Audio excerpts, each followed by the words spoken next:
கர்த்தருடைய மகா பரிசுநாமத்துக்கு ஸ்தோத்திரமும் மகிமையும் உண்டாவதாக. இதோ இந்த காலை வேளையில் கூட கர்த்தர் அவரை நோக்கி பார்க்க தந்த கிருபைக்காக இரக்கத்திற்காக அவருக்கு நன்றி செலுத்த கடமைப்பட்டுள்ளோம். இந்த நாளில் கூட தேவன் தியானிக்கும்படியாக கொடுக்கப்பட்டிருக்கிற நபர் யாக்கோபு. இந்த யாக்கோபை குறித்து நம்ம அறிந்திருக்கிறோம். நேற்றைய தினத்தில் பார்த்த ஈசாக்குக்கும் ரெபேக்காளுக்கும் பிறந்த மகன்களில் ஒன்று. இவரை குறித்து ஆதியாகமம் 25 அதிகாரம்லேருந்து 50 அதிகாரம் வரைக்கும் இவருடைய வாழ்க்கையை குறித்தும் அவருக்கு நடந்த காரியங்களையும் குறித்தும் கொடுக்கப்பட்டுள்ளது. ஸோ இவருடைய பிறப்பும் ஆரம்ப காலமும் பார்த்தோன்னா ஆதியாகமம் 25 அதிகாரத்தில் குறிப்பிடப்பட்டுள்ளது. பிறப்பு ஈசாக்கு மற்றும் ரெபேக்காளின் குமாரனாக பிறந்தார். இவர் தனது சகோதரன் ஏசாவின் குதிகாலங்களை பிடித்து கொண்டு பிறந்ததால் இவருக்கு யாக்கோபுன்னு பேர் வந்ததாம். நமக்கு தெரியும் அவர்கள் இரட்டை பிள்ளைகள் என்று. ஸோ இவர் குதிகாலை பிடித்து கொண்டு பிறந்ததால் யாக்கோபு, அதாவது எட்டி பிடிப்பவன் அல்லது ஏமாற்றுக்காரன் என்று பெயரிடப்பட்டதாம் பெயரிடப்பட்டது. மற்றும் சேஷ்ட புத்திர பாகம் ஆதியாகமம் 25 அதிகாரம் மற்றும் 28 34 பார்த்தோன்னா பசியாவிருந்த ஏசாவிடம் ஒருவேளை உணவிற்காக அவரது சேஷ்ட புத்திர பாகத்தை தந்திரமாக வாங்கினார். அந்த காலத்தில் அந்த பர்த் ரைட்டுன்னு சொல்கிற அந்த சேஷ்ட புத்திர பாக்கியம். ஸோ நம்மளுக்கு தெரிந்த பிரகாரம் ஒரு நாள் ஏசா களைப்பா தன்னோட வேலைகளை முடித்து வரும்பொழுது இவர் கூழை செய்து கொண்டு இருந்தார். அப்பொழுது இவரிடம் அந்த பசிற்காக உணவை கேட்ட பொழுது இவர் நான் உன்னுடைய சேஷ்ட புத்திர பாகத்தை எனக்காக விட்டு கொடுத்தேன்னா இந்த இதுவை தருவேன் என்று சொன்னதன் நிமித்தம் அவர் அதை வழங்கினாராம். ஸோ இந்த இடத்துல அவர் அலட்சியமாக இருந்ததையும் பார்க்க முடிகிறது. ஒரு பசிற்காக ஒரு உணவுக்காக தன்னுடைய சேஷ்ட புத்திர பாகத்தை ஏசா இங்கே விட்டு கொடுத்ததையும் பார்க்க முடிகிறது. ஆசீர்வாதத்தை திருடுதல் ஆதியாகமம் 27 அதிகாரத்தில் பார்க்கும்பொழுது நமக்கு தெரிந்த பிரகாரமாக தந்தை ஈசாக்கை ஏமாற்றி தனது சகோதரன் ஏசாவிற்குரிய ஆசீர்வாதத்தை பெற்றுக்கொண்டார். இதனால் ஏசா கொலை செய்ய துணிந்ததால் யாக்கோபு தனது தாய் மாமன் லாபானின் ஆரானுக்கு தப்பி ஓடினார். அதாவது நம்மளுக்கு தெரிந்த பிரகாரம் ரெபேக்காள் என்ன பண்ணாங்கன்னா ஈசாக்கு தன்னுடைய கடைசி நாட்களில் தன்னுடைய ஆசீர்வாதத்தை ஏசாவுக்கு தரதான் விரும்பினார். ஆக்சுவலாக அவருக்கு தான் தரணும் என்று நினைத்தார். ஆனால் ரெபேக்காள் என்ன பண்ணாங்கன்னா இது கடவுளோட திட்டத்தின் பிரகாரம் ரெபேக்காள் அது யாக்கோபுக்கு போகணும் என்று நினைத்தார்கள். ஸோ அதன் நிமித்தம் ரெபேக்காள் என்ன பண்ணாங்கன்னா அவருடைய ஏசாவுடைய நமக்கு தெரிந்த பிரகாரம் ஏசாவோட உடம்புல முடியெல்லாம் நிறைய இருக்கும். ஸோ இவங்க அந்த செம்மறி ஆற்றின் இதுவை ஒடுக்க வைத்து அவனுடைய ஆடைகளை ஒடுக்க வைத்து தந்திரமாக வெள்ளாட்டு குட்டியின் தோலை அவன் கையிலையும் ரோமம் இல்லாத அவன் கழுத்திலையும் போட்டு ஈசாக்கை ஏமாற்றி அந்த தான் சமைத்த ருசியுள்ள பதார்த்தங்களையும் அப்பங்களையும் தன் குமாரனாகிய யாக்கோபின் கையிலே கொடுத்தாள். அவன் தன் தகப்பனிடத்திலே சென்று நீ யார் என்று அவர் கேட்டபொழுது யாக்கோபு தகப்பனை நோக்கி நான் உமது மூத்த மகனாகிய ஏசா என்று சொன்னார். ஸோ அதன் பிரகாரம் ஈசாக்கும் தன் குமாரனை தொட்டு பார்த்து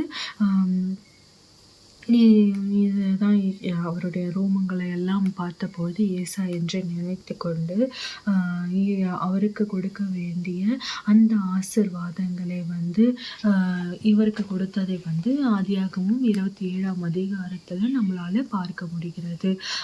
ஸோ அப்பொழுது அவன் கிட்ட போய் அவனை முத்தம் செய்தான். அப்பொழுது அவனுடைய வஸ்திரங்களின் வாசனையும் இதோ என் குமாரனுடைய வாசனை கர்த்தர் ஆசீர்வதித்த வயல்வெளியின் வாசனை போல் இருக்கிறது என்று சொன்னாராம். ஸோ அதுக்கு பின்னர் வந்து அவர் ஆசீர்வாதங்களை தந்தார். அதாவது என்னென்ன ஆசீர்வாதம் பார்த்தோன்னா, ஜனங்கள் உன்னை சேவிக்கவும் ஜாதிகள் உன்னை வணங்கவும் கடவர்கள். உன் சகோதரனுக்கு எஜமானனாய் இருப்பாய். உன் தாயின் பிள்ளைகள் உன்னை வணங்குவார்கள். உன்னை சபிக்கிறவர்கள் சபிக்கப்படுவார்கள், ஆசீர்வதிப்பவர் ஆசீர்வதிக்கப்படுவார்கள் என்று சொல்லி அவனை ஆசீர்வதித்தாராம். இந்த ஆசீர்வாதங்கள் முடிந்த பொழுது யாக்கோபு வந்து தந்தையின் சமூகத்தை விட்டு புறப்பட்டு சகோதரனாகிய ஏசா வேட்டையாடி வந்து சேர்ந்தான். இதற்குள்ள இதை தெரிந்து ஏசா வந்து அவன் மீது கோபம் கொண்டு வந்தானா. ஸோ அவனிடத்திலிருந்து தப்பி ஓடினான். தன் மாமனான லாபானின் ஊரான ஆரோனுக்கு தப்பி ஓடிவிட்டாராம். அதன் பின்பு வந்து பார்த்தோன்னா பெத்தேல் தரிசனம். இவன் ஓடும்பொழுது வழியில் வந்து தூங்கி கொண்டிருந்த பொழுது, ஒரு வனாந்திரத்தில் தூங்கி கொண்டிருந்த பொழுது, தப்பி ஓடும் வழியில் ஒரு இடத்தில் தூங்கும்பொழுது வானத்திற்கும் ஒரு கனவு வந்து அவனுக்கு ஒரு சொப்பனம், ஒரு தரிசனம் வருது. அதில் என்னன்னா, வானத்திற்கும் பூமிக்கும் இடையே ஒரு ஏணி இருப்பதும் அதில் தேவதூதர்கள் இறங்குவதும் ஏறுவதுமாய் கண்டாராம். இங்கு தான் வந்து தேவன் அவருக்கு தோன்றி ஆபிரகாமுக்கு கொடுத்த வாக்குறுதிகளை வந்து இவருக்கு உறுதிப்படுத்தினாராம். ஸோ அந்த இடத்திற்கு வந்து அவர் வந்து பெத்தேல், தேவனுடைய வீடு என்று பெயரிட்டாராம். ஏனென்றால் அவர் வந்து அந்த சொப்பனத்தை கண்டு வந்து அந்த ஏஞ்சல்ஸ் வந்து தேவதூதர்கள் போவதும் வருவதுமாய் இருந்ததை கண்டார். அதே இடத்துல அதற்கு மேலாக தேவன் நின்று, நான் உன் தகப்பனாகிய ஆபிரகாமின் தேவனும் ஈசாக்கின் தேவனுமாகிய கர்த்தர், நீ படுத்திருக்கிற பூமியை உனக்கும் உன் சந்ததிக்கும் தருவேன் என்று சொன்னாராம். உன் சந்ததி பூமியின் தூளை போல இருக்கும். நீ மேற்கையும் கிழக்கையும் வடக்கையும் தெற்கையும் பரம்புவாய். உனக்குள்ளும் உன் சந்ததிக்குள்ளும் பூமியின் வம்சங்கள் எல்லாம் ஆசீர்வதிக்கப்படும். நான் உன்னோடு இருந்து நீ போகிற இடமெல்லாம் உன்னை காத்து இந்த தேசத்துக்கு உன்னை திரும்பி வர பண்ணுவேன் என்று நான் உனக்கு சொன்னதை செய்யும் அளவு கைவிடுவதில்லை என்ற ஒரு வாக்குத்தத்தத்தை கொடுத்தாராம். நான் சொன்னதை செய்யும் அளவு உன்னை கைவிடுவதில்லை என்ற ஒரு வாக்குத்தத்தம். அப்பொழுது அவன் விழித்த பொழுது வந்து அந்த ஸ்தலத்தை, இதை நான் அறிந்தேன் என்றான். அவன் வந்து பயந்து, இந்த ஸ்தலம் எவ்வளவு பயங்கரமாக இருக்கிறது, இது தேவனுடைய வீடே அல்லாமல் வேறென்றும் இல்லை என்று அவன் அதற்கு வந்து பெனியல் என்றும் பெத்தேல் என்று பெயரிட்டதை வந்து பார்க்க முடிகிறது. அந்த ஸ்தலத்திற்கு வந்து பெத்தேல் என்று பெயரிட்டான். அதற்கு முன்னே அவ்வூருக்கு லூஸ் என்னும் பெயர் வந்து இருந்ததாம். அதாவது வந்து இந்த ஆபிரகாமுக்கு வந்து நம்ம கொடுத்து தெரியும், சந்ததியை பெருக பண்ணுவேன் அப்படின்ற தேசத்தை ஆசிர்வதிப்பேன் என்ற இதெல்லாம் கொடுத்தார். அதே போல யாக்கோபுக்கும் அவர் ஆசிர்வதித்து, சொன்னதை செய்யும் அளவு கைவிடுதலை உன்னை இந்த தேசத்துக்கு திரும்பி வர பண்ணுவேன் என்ற வாக்குறுதியை கொடுத்தாராம். ஸோ இப்போ வந்து அவன் நாபான் வீட்டுக்கு போயிட்டான் ஊழியம் பண்ண. அங்கே வந்து ஆதியாகமம் 29:31 வந்து பார்த்தோன்னா, தன் தாய் மாமன் வீட்டுக்கு சென்ற போது அவன் அங்கே இருந்த ராகேலை வந்து நேசித்தார். அங்கே 2 பேர் இருந்தாங்க, லேயாள், ராகேல். அவர் ராகேலை மிகவும் நேசித்தார். ஸோ ராகேலை வந்து அவர் பெண் கேட்ட பொழுது 7 ஆண்டுகள் அவர் உழைக்க வேண்டியது இருந்தது.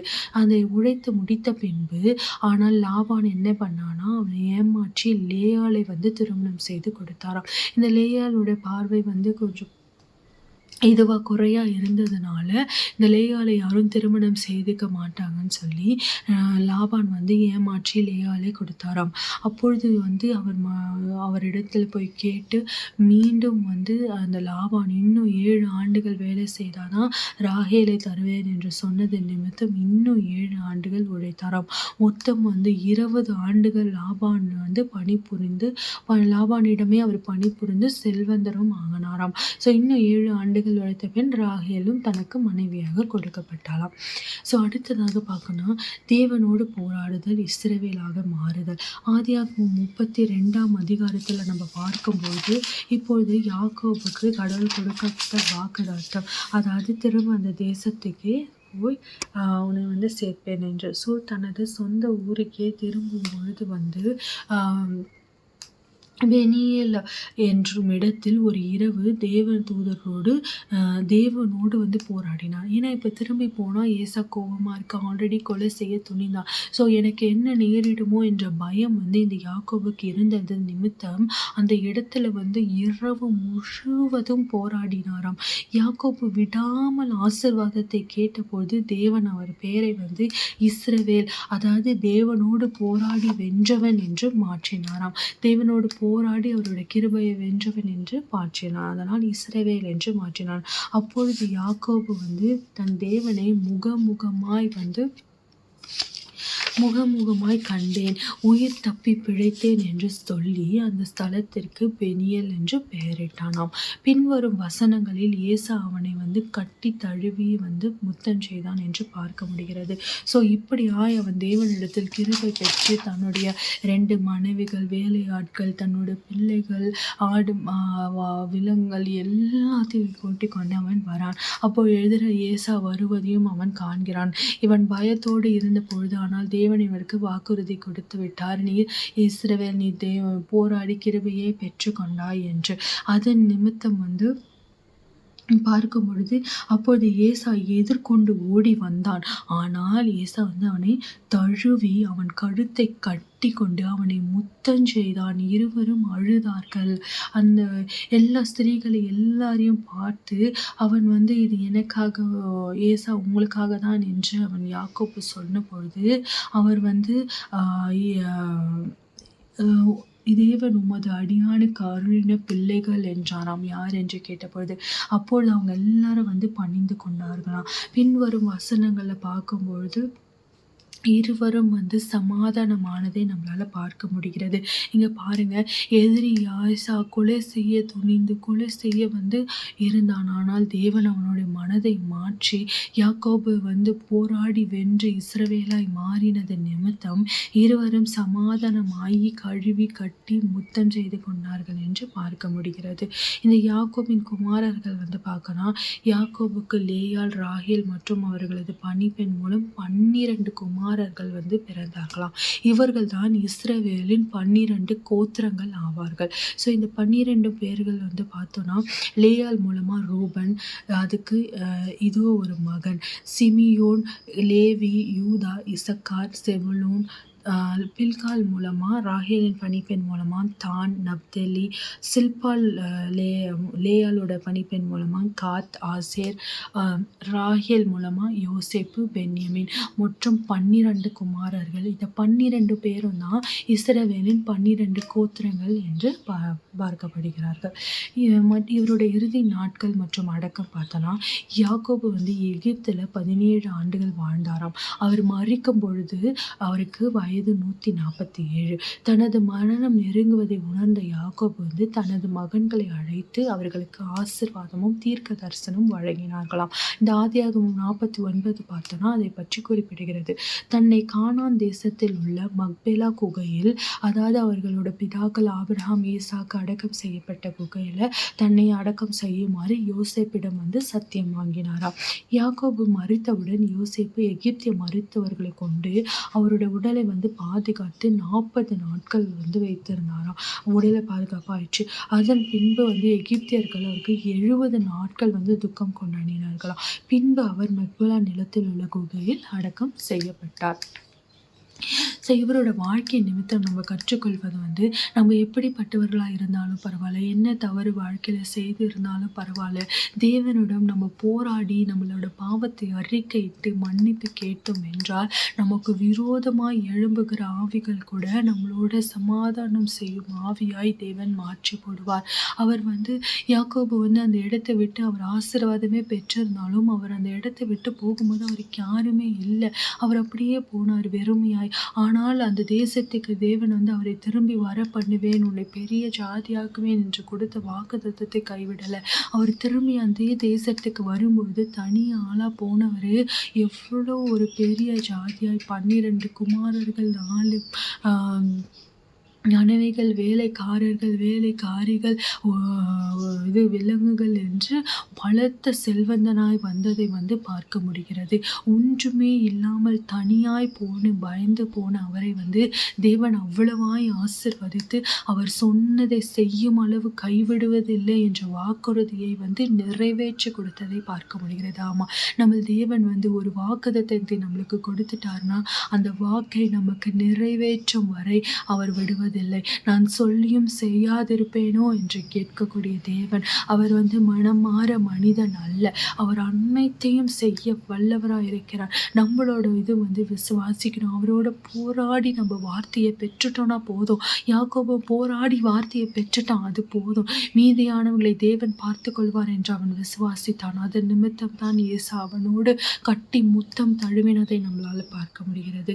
ஸோ நாமும் இந்த நாளில் போராடி தேவனுடைய மன்னிப்பையும் வாக்குத்தத்தத்தையும் பெற்றுக்கொள்ளணும். அதை பெற்றுட்டோன்னா போதும், அவர் மீதியானவர்களை நிறைவேற்றி தருவார். அவர் ஒரு வார்த்தையை நம்மளிடத்தில் சொல்லிட்டார்னா அதை செய்யும் அளவு அவரை நம்ம கைவிடுவதில்லை. ஜெபிக்கலாமா? அப்பா ராஜா, இந்த நல்ல வேலைக்காய் ஜெபிக்கிறோம் அப்பா. அப்பா தகப்பனே, இந்த நாளில் கூட அப்பா யாக்கோபை குறித்து நாங்கள் தியானிக்க நீர் செய்த கிருபைக்காக, இரக்கத்திற்காக நன்றி அப்பா. இந்த யாக்கோபை போல அப்பா நாங்கள் பாவங்களும் தவறுகளும் எங்கள் வாழ்வில் செய்திருந்தாலும் அப்பா, உம்மிடத்தில் அறிக்கையிட்டு மன்றாடும் பொழுது அதை நீர் அப்பா தகப்பனை மன்னித்து நீர் எப்பேற்பட்ட சூழ்நிலைகளும் அப்பா எங்களுக்கு சுமூகமாய் மாற்றி கொடுக்க வல்லவராயிருக்கிற தயவுக்காய் நன்றி அப்பா. அப்பா, இதை கேட்போர் ஒவ்வொருத்தரும் வாழில கூட அப்பா நீர் ஒரு வாக்குத்தத்தத்தை உடன்படிக்கை அப்பா உண்டு பண்ணுங்க ராஜா. அந்த வாக்குத்தத்தத்தின் மூலம் அதை நீர் செய்யும் அளவு அவர்களை கைவிடுவதில்லை அப்பா, கைவிடுவதில்லை அப்பா. நீர் கொடுத்த வாக்குத்தத்தங்களை நிறைவேற்றும் நாள் வரை அப்பா நீர் எங்களை கைவிடுவதில்லை அப்பா. நீர் சொல்லியும் செய்யாதிருப்பீரோ ராஜா. நீர் அனைத்தையும் அதன் காலத்தில் நேர்த்தியாய் செம்மையாய் செய்து முடிக்க வல்லவராயிருக்கிறீர் அப்பா. நீர் சொன்னதை செய்யும் அளவு எங்களை கைவிடுவதில்லை தகப்பனே, நீர் கைவிடுவதில்லை அப்பா. நீர் யாக்கோபை அப்பா திரும்ப அதே தேசத்தில் வெறுமையாய் சென்றவனை பெரிய ஜாதியாய் கொண்டு நிறுத்தினீர் அப்பா.